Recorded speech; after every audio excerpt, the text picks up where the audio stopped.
So I wanted to make a video of all of the plastic Balisongs that I own.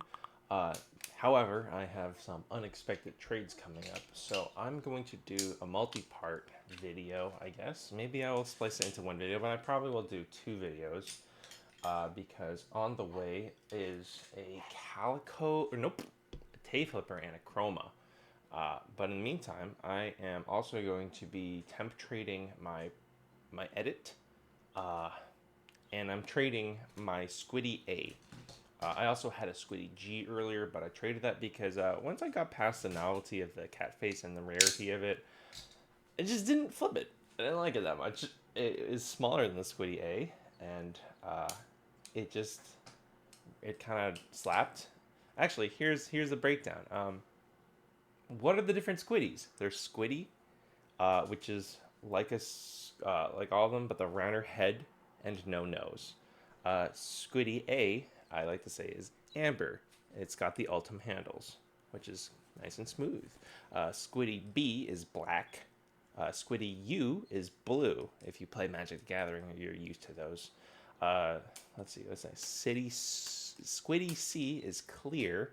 Squiddy is there Squiddy G is Gato. That's the rare one. That's the cat head, but it's also gray and kind of boring and it slaps. I'm pretty sure the regular Squiddy also slaps, but yeah, I don't know which one of those should you get. I like the A, and I think the B and U are also pretty good. I hear the C one is like maybe not as good, but it's also clear, and so that's cool looking. I think I got them all, right? Is there another Squiddy? If I missed one. There's also the regular Squiddy, which you can get for dirt cheap. Even from Squid Industries, right now they have a clearance sale for blemished Squiddies, and you can get 10% off of that as well, using the code like Squid. I don't remember what the code is. It's on there. I'm not shilling for them. I mean, I kind of am. It's a good. They have some good stuff. Point is though, what do I want to say about the Squiddy? What do I want to say that hasn't already been said? I feel like the Squiddy is like the quintessential plastic Balisong. It's light. It's pretty comfortable in your hand. The ones with the nose rings, which include the A, B, and U. I don't know if other ones have nose rings. These prevent it from slapping in the handles because these Zen pins don't actually prevent that. The Zen pins only are for opening, not for closing. At least that's the impression that I'm under. You can also take off these rubber bands from these nose rings, but it'll make it louder. Um, Pretty solid beaters. They're light. So if you're not used to really light Balisongs, it'll take some getting used to. And the Squiddy is lighter than all of the other ones because it's just a little lighter because it doesn't have a nose. But I'm used to light Balisongs, like the Trident. It's lighter than that though because it's plastic. So for the stock price of the Squiddy, it's I think honestly a little expensive because the Squiddy, uh, not regular Squiddies are kind of like $70. Regular Squiddies like $50, which I don't know. You can get them all used for way less. Um, it's obviously harder to find used ones. I got lucky with this. I had to haggle this really hard to like 55. That was really hard to do. And you can get a regular Squiddy for like $30. And that I think is probably worth it. Now, I guess if I go to other plastic Balisongs that are really inexpensive, this is the CubedInk 3D printed Balisong.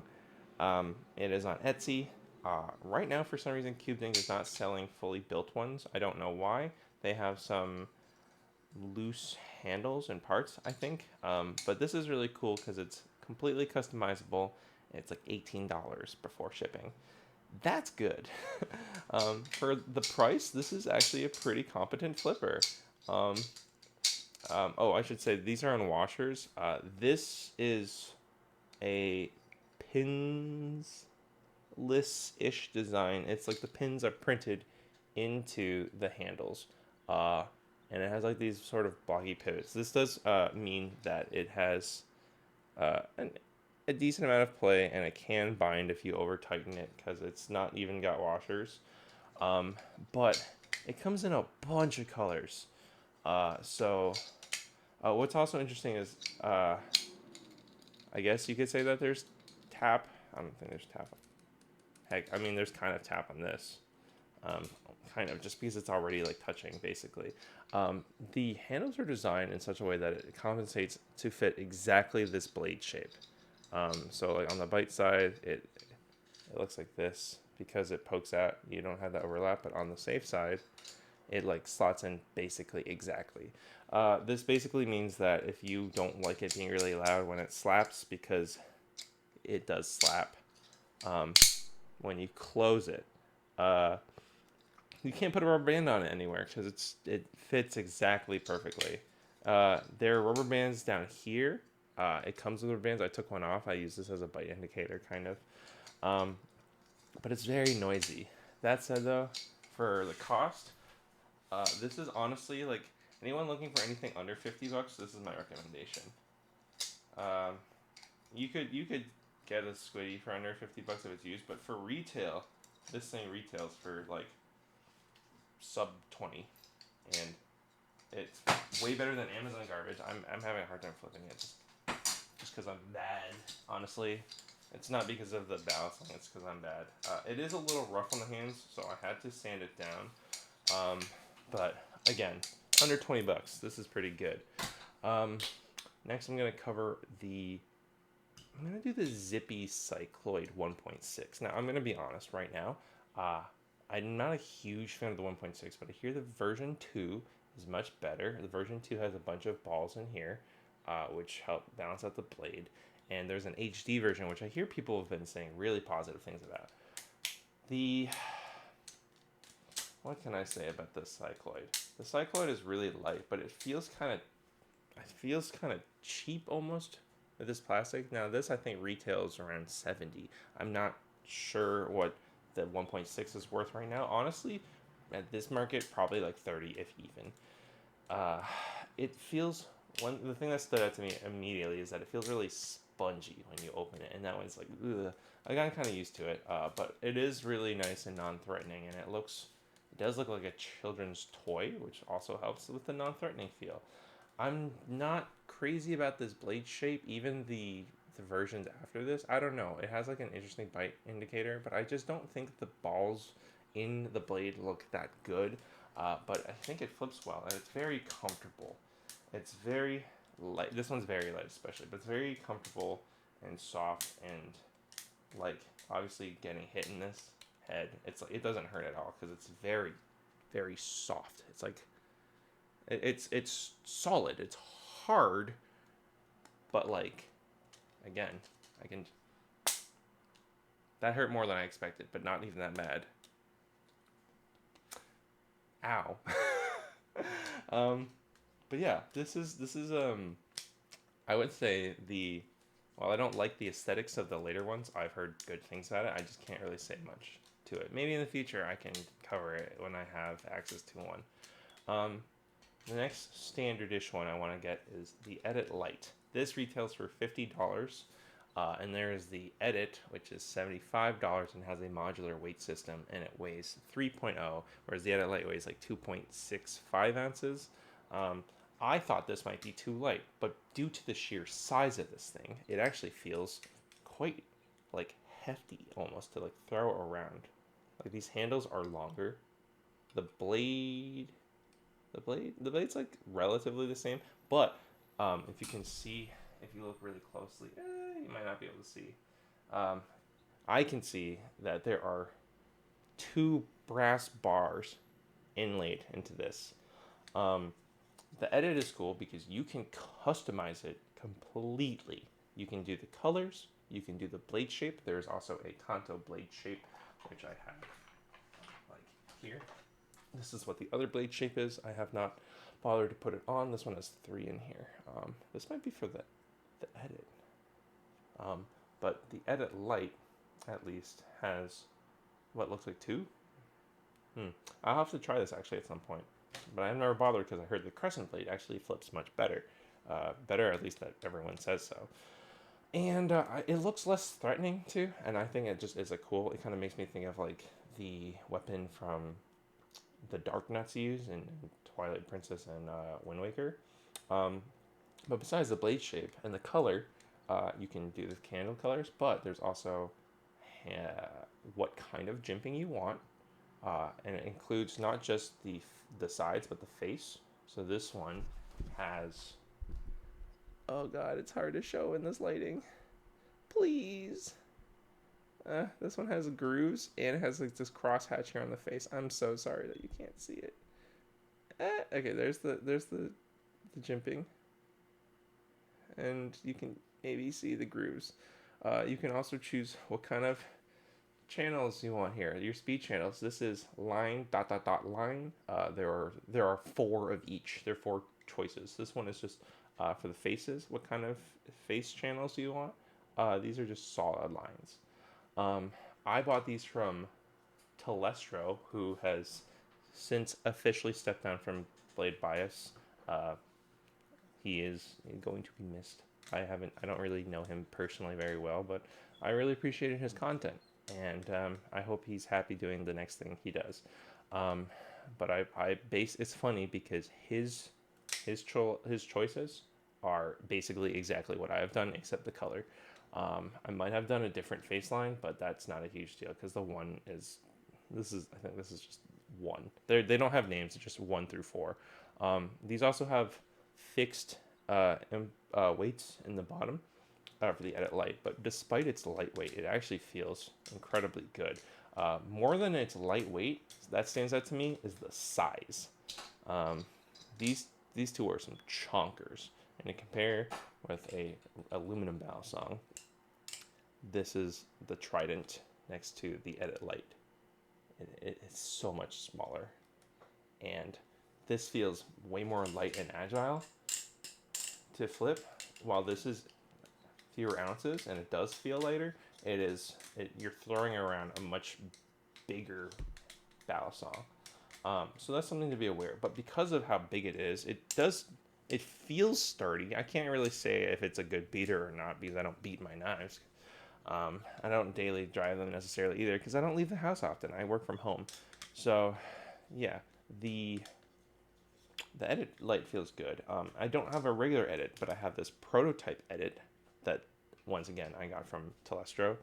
And the material of the blade feels like rougher. It's interesting, more like a collection piece than as a flipper, I think. The blade feels much nicer on the Edit Lite than this Proto.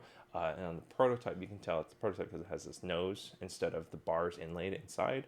And it doesn't have a modular weight system. So, yeah, that's something of note.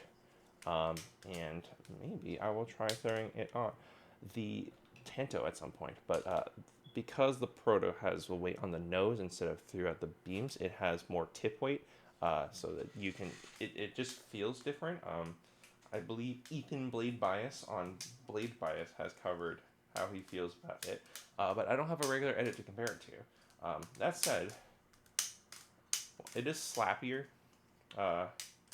because these are all pinsless designs, I should say. These are pinsless. As is the Cycloid 1.6. It's pinsless. I do actually believe that the Cycloid 2.0 has pins, but I'm not sure. And the pivots might be different, but I'm still not sure. But yeah, these are pinsless. It slaps into the handle, but again, because these are plastic, it doesn't feel that bad. It's also not nearly as loud as the other one. And the last one I have for today is the Fidget Fly Quad. This one's tiny, and it comes. Mine came with a keychain because I ordered it at the special point, and you can just slip that keychain on. Well, it's more like a carabiner. It's like a S carabiner clip. The Fidget Fly Quad is $23 if you get it customized. I think it's like $20 if you get one color and $23 if you get it customized. And when I bought it, it had only these 3 colors. I got each color.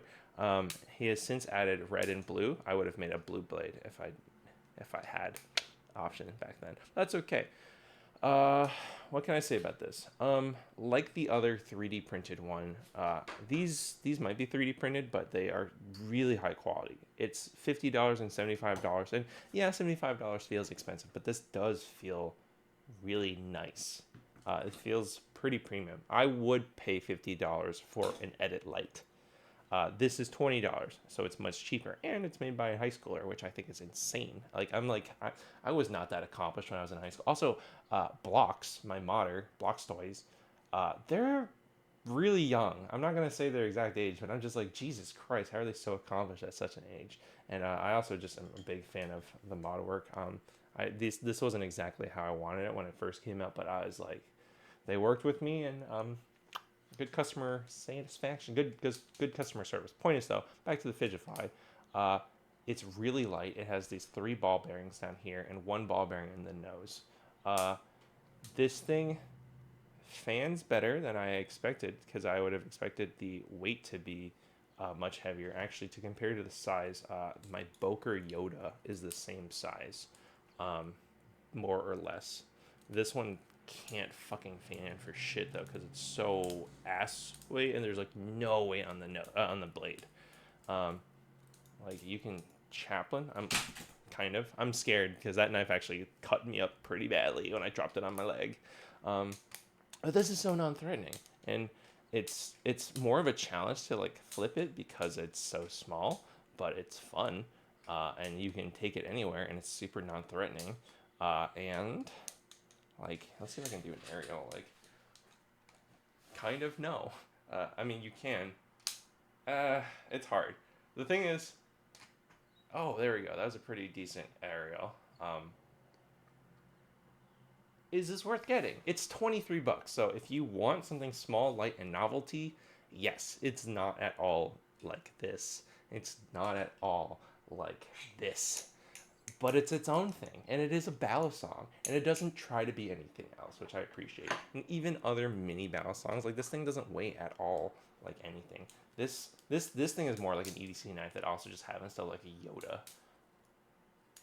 Nope, that still can't chaplain that very well. I will say though, the thread size is much higher. Like this thread, like whatever size thread they use, I don't 3D print, but it was much smaller, and it only needed a little bit of touching up here and there in certain places when I sanded it down.